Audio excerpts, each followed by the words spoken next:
What's up, YouTubers of the world? Mega Geek Mixer here to give you guys my review on the comics that happened from this week and the past 2 weeks. Some of the comics from the past 2 weeks I'm adding up to this week's comics just because I want to talk about them. While there are still some there that I wanted to say I would put in this review, but I'm saving those for another time. Like, I've only did the first issue of Adventures of the Super Sons. Ever since then, I never did another one, but that's because I decided I'm going to wait until it finishes to give out my whole thoughts on it. Because from the covers I've seen to some of the other stuff I'm seeing, I'm like, yeah, I'm going to save all that for later. But for some other comics, I'm just gonna like put them in here, and this is probably how I'll do comics. Like one week for a month, I'll be getting some of these comics, and I'll pick which ones out I'm gonna review, and then I'm gonna give it to you straight, like I'm doing now here. I think that's how I'll start doing comics from now on.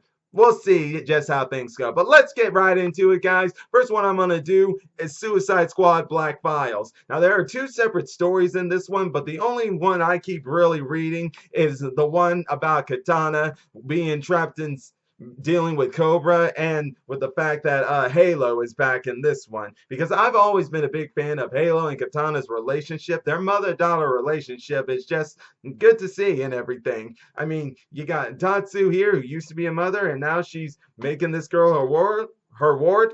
It's kind of like Batman and Robin in a sense, so maybe that's why I'm attached to it. As for the second story, it kind of confuses me, so I'm not really bothering with that. But in this issue, we have Katana inside Lady Eve's body, while Lady Eve is inside Katana's body, and like with acts for like Lady Eve and Katana. First, they try to fool Cobra into believing who is who. Of course, Cobra's able to figure it out, so Katana tries to leave. She runs into Halo, but Halo doesn't know who to believe or trust.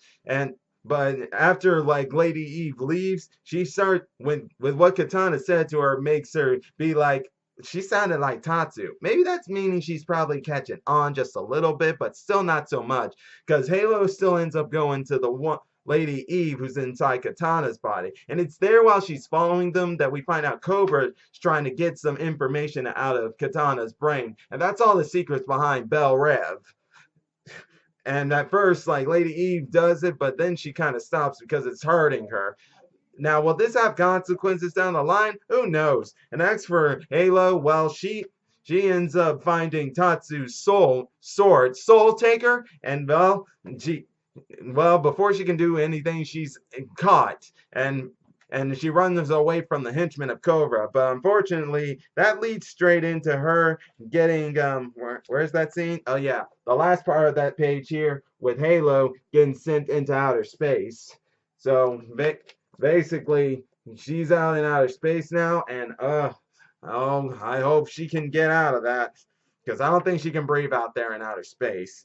But not only that, as for like Katana, who's in Lady Eve's body, she gets captured by the Suicide Squad. At first, they're thinking that's Lady Eve, and they kind of still are, but they're kind of feeling that there's something off about her. And that's basically how it ends there. Like I said, it's a two-part story, and I only cared about the first part of the story. Now we'll go into a Marvel book, which is Champions. You see, this one's issue 2 that explains kind of what's going on with Miles back in issue 1. You see, in issue 1, people tried to talk with him, but he wasn't wanting to talk with anybody. And we find out that the reason for that is because, well, maybe because of what happened in this issue. You see, Miss Marvel, Spider-Man, Amadeus, and Viv Vision were taking on a lightning villain named Zaz. What's that guy's name again? Oh, yeah. Zaz.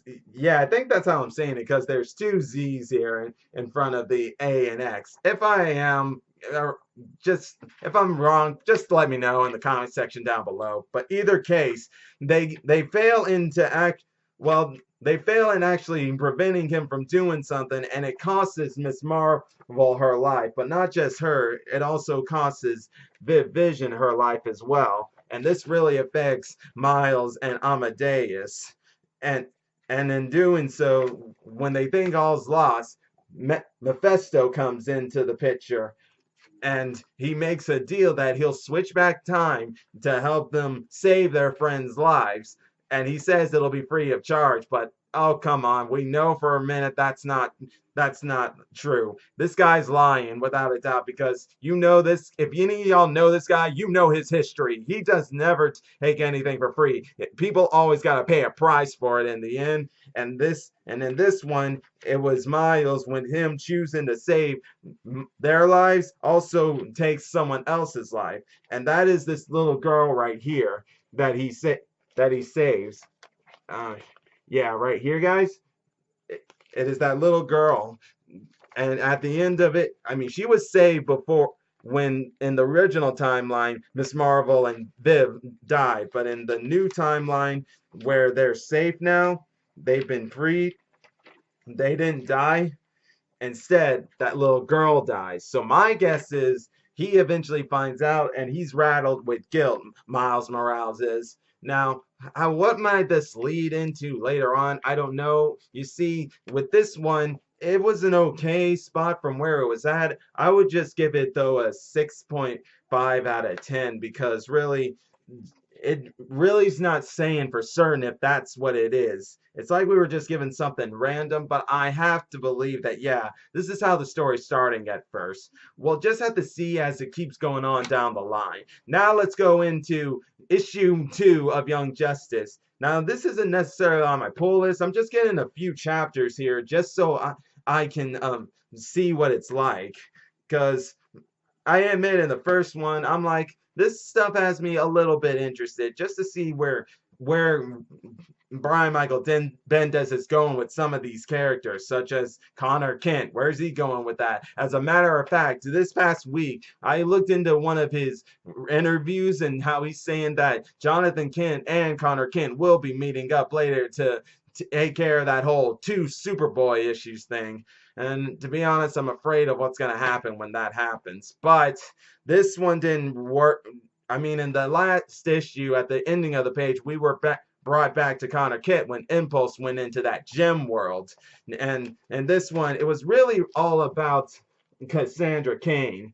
And basically, some of the things she was doing before she got into this mess back in issue 1. And it was really just dealing with her father. Like, first, she just finished fighting a supervillain named Despero. Yeah, a supervillain named Despero. And after which, she ends up seeing her father, or I mean, not father, grandfather, that being Zeus, who has never visited her really, and then he starts coming here all open arms and everything, and gives her an amulet that goes with her lasso and her bracelet, saying that they have some great that all these powers together, when she gets older, will unleash her full power and everything, and that Wonder Woman doesn't even know about this, but she decides not to take it because she's still finding it weird how her grandfather, who's never visited her in her life, is just suddenly giving her this gift, feeling like she doesn't deserve it yet, especially with all the weirdness going on. And that's pretty much what the book is about. The only other thing that's in here is that she meets Jenny Hex, who I think they said in next issue we'll be learning more about her, which is what she's the real character I'm interested in. The great granddaughter of Jonah Hex. Yeah, this is interesting to me. I want to know more about her. We still haven't gotten much on the Teen Lantern, but we also learned that Robin has befriended someone. Let's see here. Yeah, here she is. Robin ended up befriending this girl here, who's, I guess, a princess of this gem world that they're in, because in last issue, they got sucked into this gem world. Robin, Impulse, WonderGirl, and the Teen Lantern, and Jenny Hex. Well, at the end, they run into WonderGirl and the other 3, Teen Lantern and Jenny Hex, and just like compare notes. Well, shortly compare notes, and then they're met by this guy named the Lord of Apol of German world. I'm not exactly sure who this guy is yet. Yeah, he just calls himself I am the Lord of Apol of Germa world. So it was alright on this part here. I'd just probably give it maybe a 7.5 out of 10, only because really, like, we just really got note some things on WonderGirl, and while it was nice seeing her interact with her grandfather and reject that thing, it still doesn't really answer too much questions. But that's because I really lost track of where Wonder Girl Cassie Sandmark was at after the Teen Titans run in New 52. I kind of got lost on it, so I may need to go back in that to better understand it and see if it connects in with this here. Because otherwise, right now, I'm really not sure what to say on it. Tim Drake's really much the only one I ever know about in this Young Justice from where he was last at. But we'll get into that more as things keep going on and on and on. But now I'm going to go into Ghost Spider, or as most people call her, Spider-Gwen in issue 5. And this one, it didn't really have much. She was just really in like a weird place where she's just not feeling herself lately. And with her secret identity exposed and everything, she just doesn't feel like she's safe anymore. Because, I mean, even when she says she starts to feel better after getting somebody's purse back, but just a little bit. It's almost like she's confused on where she wants to go with in life. But we are introduced at the end of this page a new villain here. I don't know. I think here, as it says, the Man-Wolf. Enter the Man-Wolf in next issue, and that's pretty much all you got. So yeah, this book didn't really hit well with me. It was just really some random spot of her being in some messed up spot, I guess, after the whole Spider-Gideon thing, but it still didn't really help much to give me some answers. So I may have to relook at Spider-Gideon to relook at this one myself to get it, because in this one I was lost. So unfortunately, it gets a 6 out of 10 for me in this one. Oh well. Let's see here now. Yes. Well, now we go into Miles Morales Spider-Man issue 3. Now in this one, as y'all know, in this one, in the first issue and second issue, Spider-Man's teaming up with Rhino because kids have been kidnapped by someone and they're being controlled. Well, in this issue, we actually get Captain America here working with them as well. And I gotta say, it was pretty good. I mean, Miles himself was starstruck to know that he's going to be working with Captain America on this. And Captain America actually shows a lot of respect towards Miles, but that's mostly because I think he's heard of him from Peter Parker, and he has faith in him, because at first he's working with these guys to look into an old Shield warehouse where all those kids are being held at, because Rhino's trying to get his niece while Miles is trying to get a girl he likes, his cousin or brother, back. And at first, Miles doesn't want to be the one to charge in first, thinking that he doesn't know how to do it. But Captain America has faith in him, and it's that faith in him that gives Miles the courage to lead the charge. And he actually does a good job of that. It all leads into them finding him and finding the culprit here, who calls himself the Snatcher. Yeah, this guy calls himself the Snatcher. Never heard of this guy. And really, he sounded like a pretty good foe, because here's the thing. He has some sort of mind control over these guys, but when he got to Captain America, he had to put all his focus on Captain America, that it gave Miles and Rhino the chance to get out of it, and in the process be able to stop him. And in the process, they were able to free the kids. And not only that, but this left for Rhino a chance at redemption in the captain's eyes, and thinking that since he did this good deed, he might have a chance at being a hero if he can continue to go down this path. And who knows, maybe he might. We will see. But yeah, basically this was the conclusion to the first story arc in the Miles Morales comic book. Now this first issue for this new startup for Miles Morales, this story started off a little slow burn, but I definitely liked how this ended. This one, it gets an 8 out of 10 for me, because I definitely like the interactions they were having there. So with Rhino and Spider-Man co-working together, and then going in, working with Captain America, and having to help him stop that Snatcher guy. It was great. I actually like this book. And then we go into Nightwing issue 57. Yeah, I got this cover because I just like how this cover is. I gotta tell you, the cover on this thing, guys, beautiful. But basically, after them defeating the Scarecrow, Rick was just going back to the normal life with his new girlfriend named Bea. But but all in all, those other Nightwings out there were still wanting to do the job of trying to keep Bloodhaven safe. And this where it actually leads into that first guy who became Nightwing, Spaz or whatever, Sap or whatever his name is, to go to Rick Grayson and say, we need you to join us. He's hesitant, but he reluctantly decides to help out. In the meantime, Bea gets a visit from a friend from Grayson's past. And that is where is she? Where is she here? Yeah, Barbara Gordon. Now Bea knows of Barbara Gordon and knows that she wishes Grayson would come back to the way he was, but what Bea doesn't know is that he is Nightwing he and that yeah, he and Barbara work as Nightwing and Batgirl back in the time.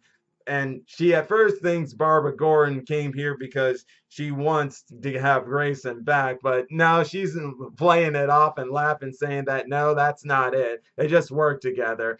And well, it sort of is, sort of isn't, because with those guys, it's kind of off and on, if you know what I'm saying. But we are also introduced to a new villain here who seems to be, I don't know, related to a Joker or something, because she attacks some of these councilmen who are gonna take out a community center and make a parking lot for people. And most people in the community who are doing this for kids and everything, they were against this, and they were completely against this, but no matter what they say, they decided they were going to do it. And in the last part of the issue, with her kidnapping that guy and torturing him, she ends up having him with a bomb at the end for this issue right here. Where will that lead to? Well, I don't know, but to find out that we got a female Joker here has got me really curious. So I definitely can't wait to see what more we're gonna have going forward. But that'll be all for today, folks. And then I gotta say, we had a lot of interesting comics coming this month, and let's see how many more we got coming next month and stuff, because some of these have been good, some of these have been all right, but it's going great so far and I'm enjoying them. But I would really like to know what you guys are thinking of some of these comics, and so maybe some of the comics that I haven't talked about, you guys could tell me about, and if they are recommended to me, then let them be recommended to me, because I would like to know if there's some more good comics out there. But until then, if you enjoy my videos, all you gotta do is click the subscribe button, hit the bell icon to be notified when I make more videos. And until then, Mega Geek Mixer signing out. Bye!